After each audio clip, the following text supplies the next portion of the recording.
Assalamualaikum warahmatullahi wabarakatuh. Perkenalkan, nama saya Mardiana, Prodi Manajemen Pendidikan Islam, Fakultas Pendidikan Ilmu Keguruan, Institut Agama Islam Nusantara Batanghari. Saya di sini melengkapi tugas dengan mata kuliah ICT atau aplikasi pengantar komputer atas bimbingan Bapak Khalid Ansori selaku dosen yang terhormat. Materi saya di sini menjelaskan sedikit resume singkat tentang perangkat keras atau hardware. Perangkat keras hardware. Perangkat keras komputer adalah semua bagian fisik komputer dan dibedakan dengan data yang berada di dalamnya, yang beroperasi di dalamnya, dan dibedakan dengan perangkat lunak atau software yang menyediakan instruksi untuk perangkat keras dalam menyelesaikan tugasnya secara otomatis. Pengertian hardware secara umum merupakan segala piranti atau komponen dari semua komputer yang sifatnya bisa dilihat secara umum dan secara kasat mata dan bisa diraba secara langsung. Dengan kata lain, hardware merupakan komponen yang memiliki bentuk nyata. Hardware atau perangkat keras berfungsi untuk mendukung segala proses dalam komputerisasi dan bekerja sesuai perintah yang sudah ditentukan penggunaannya atau yang sering disebut dengan brainware. Dengan adanya komponen hardware, maka bentuk output dari setiap proses bisa direalisasikan.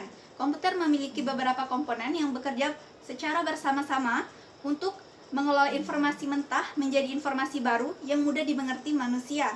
Jika salah satu komponen tidak dapat bekerja sebagaimana mestinya, maka proses pengelolaan informasi atau data komponen tidak dapat bekerja sebagaimana mestinya.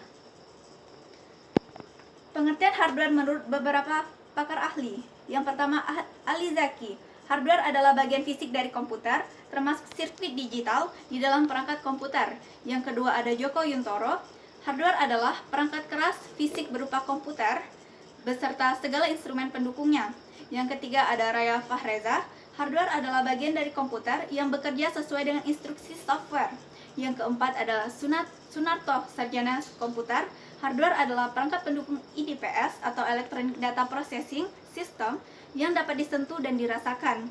Yang kelima ada Wijaya Aryana dan Denny Arifianto, mengemukakan bahwa hardware adalah komponen komputer yang dirasakan secara fisik, yaitu dapat diraba dan dilihat secara kasat mata. Fungsi hardware secara umum: 1. Menerima input. 2. Mengelola data atau informasi. 3. Memberikan output. 4. Menyimpan data atau informasi. Jenis-jenis hardware berdasarkan fungsinya. Yang pertama, perangkat masukan atau input device. Yang kedua, perangkat prosesan atau process device. Yang ketiga, perangkat keluaran atau output device. Yang keempat, perangkat penyimpanan atau storage unit.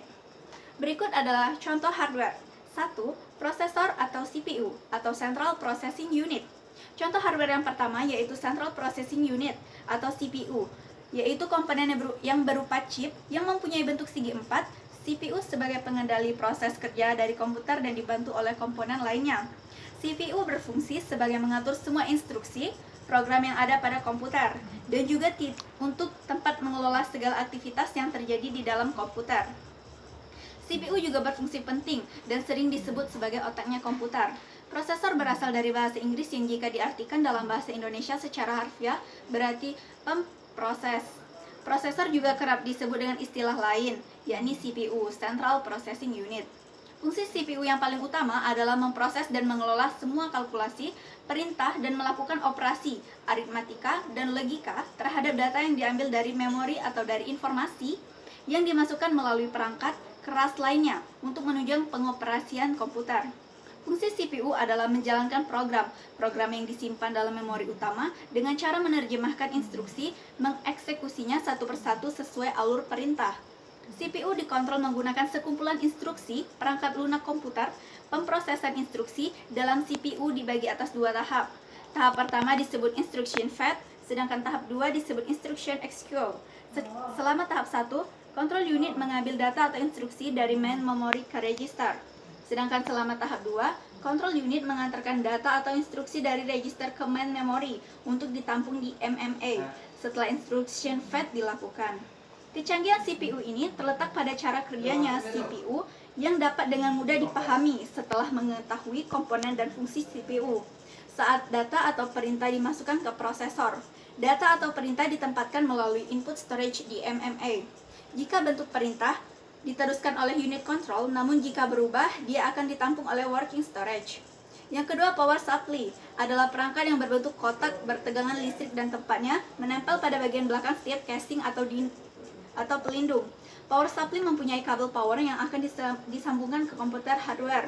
Power supply berfungsi untuk mengubah tegangan dari AC ke DC, lalu menyuplai tegangan tersebut ke komponen yang membutuhkan arus dan juga tegangan listrik.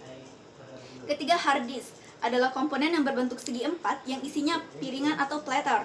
Bentuknya mirip dengan piringan hitam, motor penggerak, head, papan elektronik, dan komponen lainnya yang dibungkus oleh casing yang kuat. Fungsi dari hard disk adalah sebagai booting pada komputer, media penyimpanan data yang berukuran sangat besar, dan penggunaan bisa menyimpan data yang banyak di sana secara media penyimpanan operation system dan digunakan komputer. Perkembangan hardware di masa mendatang. Menerawang teknologi di masa depan, perusahaan IT di dunia kini saling memamerkan produk-produk elektronik yang skala besar. Lalu teknologi apa yang akan kita tentukan di masa depan? Secara umum, hardware pada masanya akan menggunakan bahan-bahan yang ramah lingkungan, yaitu bahan-bahan yang degradable. Menggunakan bahan-bahan yang ramah lingkungan, terdapat bahan yang digunakan akan cenderung ringan, namun memiliki kecepatan yang tinggi.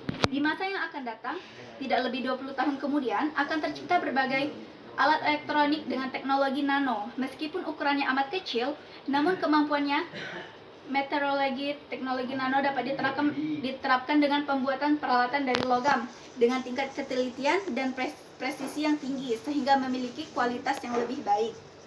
Dengan teknologi komputer yang ada saat ini, agak sulit untuk dapat membayangkan bagaimana komputer di masa depan. Dengan teknologi yang ada saat ini saja, kita seakan sudah dapat menggenggam dunia. Dari sisi teknologi, beberapa ilmuwan komputer meyakini suatu saat tercipta apa yang disebut dengan biochip, yang dibuat dari bahan protein sintetis. Robot yang dibuat dengan bahan ini kelak akan menjadi manusia tiruan. Sedangkan teknologi yang sedang dalam tahap penelitian sekarang ini, yaitu mikrooptik secara input-output, audio yang mungkin digunakan oleh komputer yang akan datang.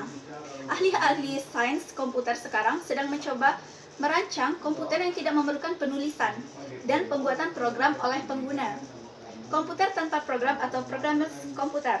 Ini mungkin membentuk ciri utama generasi komputer yang akan datang. Prosesor masa depan.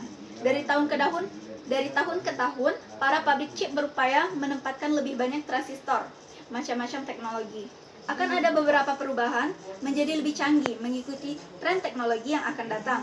Teknologi output di masa depan dapat memudahkan kita untuk melakukan kegiatan dengan virtual space. Lalu ada printer 3D yang akan hadir yang mampu meniru apapun gambar atau yang dapat diambil lainnya di dalam layar komputer. Perkembangan teknologi 3D atau 3D hologram akan hadir dengan seiring perkembangan zaman. Perkembangan multimedia akan menghadirkan personal digital assistant, UMPC atau Ultra Mobile PC, wearable komputer atau komputer yang dapat dikenakan. Sekian materi hardware dari saya ucapkan terima kasih. Saya akhiri, wassalamualaikum warahmatullahi wabarakatuh.